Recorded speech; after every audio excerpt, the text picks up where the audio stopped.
if we understand that to make the deen of Allah supreme is our duty, it's a farz. To strive for that, to struggle for that, to try for that is our farz. What does it mean? We must try to forge ourselves into a party, into a disciplined party. And there should be some basis for the organization of that party. Now, first of all, I want to refer to that hadith, Amurukum bi khamsin. The need of a party will be apparent, from that hadith, which we read before also. Please note the wordings of this hadith again today, because now we have reached that point in this series of lectures where it will become absolutely apparent and evident how important it is to have a party. There can be no jihad without a party. عن الحارث الأشعري رضي الله تعالى عنه قال قال رسول الله صلى الله عليه وسلم آمركم بخمس بالجماعة والسمع والطاعة والهجرة والجهاد في سبيل الله. رواه الإمام أحمد والإمام الترمذي رحمهم الله. And in one of the narrations of this hadith, there are additional wordings. آمركم بخمس الله أمرني بهن بالجماعة والسمع والطاعة والهجرة والجهاد في سبيل الله. This should be evident now. Actually, this is the level of the duties of a Muslim at which these 5 things become absolutely necessary, inevitable. If you think about Islam as a mazhab, you don't need these 5 things. Go praying, keep fasting, give zakah, perform hajj, don't drink liquor, don't eat pork, marry according to Islamic laws, that's all. بولے الاسلام علی خمس شہادت لا الہ الا اللہ وان محمد رسول اللہ واقام الصلاۃ وایتاء الزکاۃ وصوم رمضان وحج البیت من استطاع الیہ سبیلا عن عبد اللہ بن عمر رضی اللہ عنہما متفق علیہ. That hadith is absolutely correct. At that level, those 5 things are essential.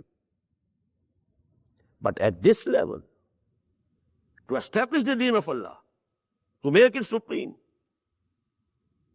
to establish the kingdom of heaven on earth, thy kingdom come, thy will be done on earth as it is in the heavens.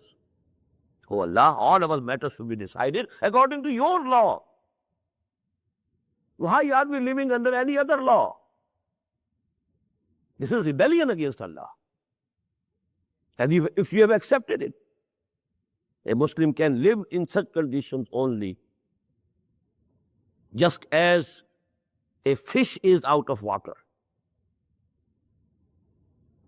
If he accepts that system, if he has reconciled to that system, if he is thinking of prosperity in that system, he has nothing to do with Iman. He might be a Muslim. He might be a leader of the Muslims. Nothing to do with Iman. In a system, in a country, in a place where the Allah's deen is not supreme, you have to live as a constant fighter, struggling against the system, to be contented with the minimum that is essential to keep you alive, not to prosper, not to have property, not to establish businesses, not to be very successful in professions, not to shine in sciences. If any of these things become the goal of a Muslim, living under an un-Islamic system, he has nothing to do with Iman, and this is the most lenient word that I can say. I don't declare them to be kafirs, but nothing to do with Iman. And at this level, these 5 things become necessary. Bil Jamaate, you must belong to a party. This party should have the discipline of listen and obey. There's not to reason why, there's but to do and die. Whatever command comes, you have to accept. In the case of Muhammad sallallahu alaihi wasallam, this was absolute, no exception. Whatever he commanded, it had to be accepted. Only on occasions the companions asked him, if you permit us to give our opinion, oh yes, come forward. And many occasions he accepted their advice. But had he not accepted the advice, they had to obey the commandment of Muhammad sallallahu alaihi wasallam. No alternative. But after Muhammad sallallahu alaihi wasallam, no person, not even Abu Bakr, but to speak of any other person, could demand this absolute obedience. No. Obedience within the limits of the Sharia. And this Jama'ah will do hijrah and jihad. Hijrah, I told you, it begins where? It was asked from the Prophet sallallahu alaihi wasallam, Ayyul hijrati afzalu ya Rasulullah, which hijrat is most supreme? Answer was, Antahjura ma kare harabbuk, that you give up everything and every habit that your Lord does not like. Hijrah has started. You can start hijrah today, tonight. See, assess yourself. Where in your life are those things which are not liked by Allah? In your living, in your earnings. Give that up. Decide. Hijrah has started. But have before you the determination in your heart that if a time comes that I am asked by my party to leave my home and heart and family back and go to somewhere, I shall be ready. As the Muhajirs of Makkah did, not caring about their families. Allah was to care for them. Was not Allah sufficient to take care of them?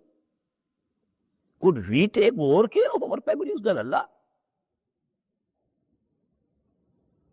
Then jihad. Jihad starts with Al-Mujahidu man jahada nafsahu.